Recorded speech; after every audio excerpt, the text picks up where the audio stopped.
name is Jeremy Miller, Program Director of the Stelly Foundation. I want to dispel a few myths. The first myth was already begun to be dispelled by the last speaker, which is that Taser is an alternate option to the firearm, the Department issue firearm. The fact of the matter is, it's a completely different level of force on the force continuum.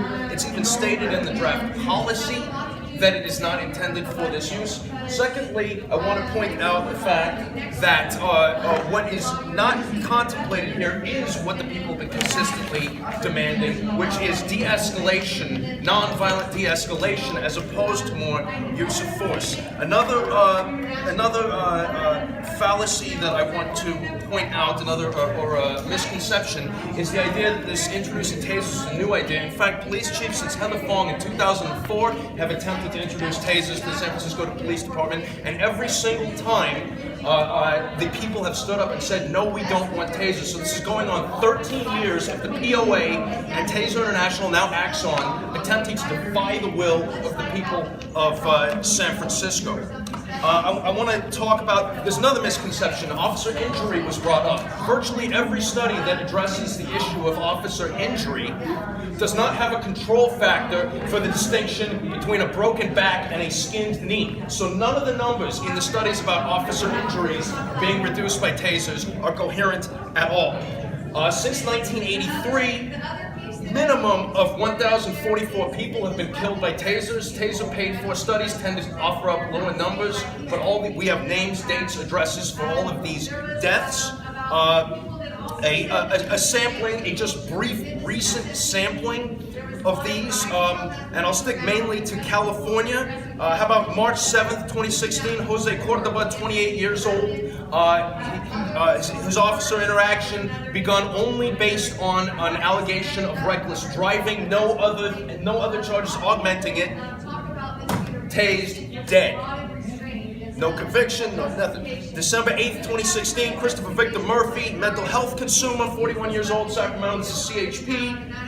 He's having a mental health crisis, going the wrong way on the freeway, gets out on the highway, starts walking, tased, dead. Branch Worth, 41 years old, May 12th, 2017, Rohnert Park. A typical police-civilian interaction. He is tased and killed. It should be noted that his brother, Asa Roth, was tased 23 times and beaten in custody a few years prior, leading to a $1.25 million settlement. May 20th, 2017, Lemon Grove, California, Marco Sean Atkins, 52 years old. June 5th, 2017, Zachary Bearhills, that's Omaha, Nebraska, a little bit further away, a native man who was also a mental health consumer, who was just going through a mental health crisis, no violence against anyone, tased and killed. Damon Grimes, in August 26th of this year, Damon Grimes in Detroit, there's a $50 million lawsuit being contemplated over that. And I would be remiss if I didn't bring up July 10th, 2017, Gabriel Olivas in Arlington, Texas, who is one of the at least 9 people since 1983 who's been set on fire by a taser and burned to death. That was just July 10th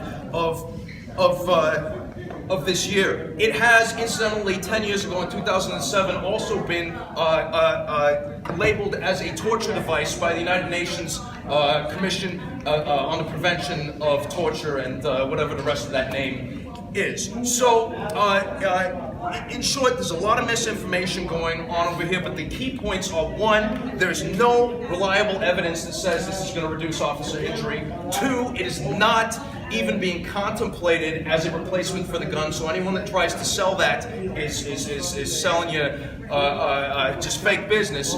3 is that the people of San Francisco have consistently opposed this. And finally, I would just add the reason why it is being introduced has nothing to do with officer safety or civilian safety. The reason it's being introduced again and again and again is because this is the only major city in the entire United States that doesn't have it. Taser, or Axon as it's now called, wants to market. This is a dollar game, and it's being held on the backs of San Franciscans.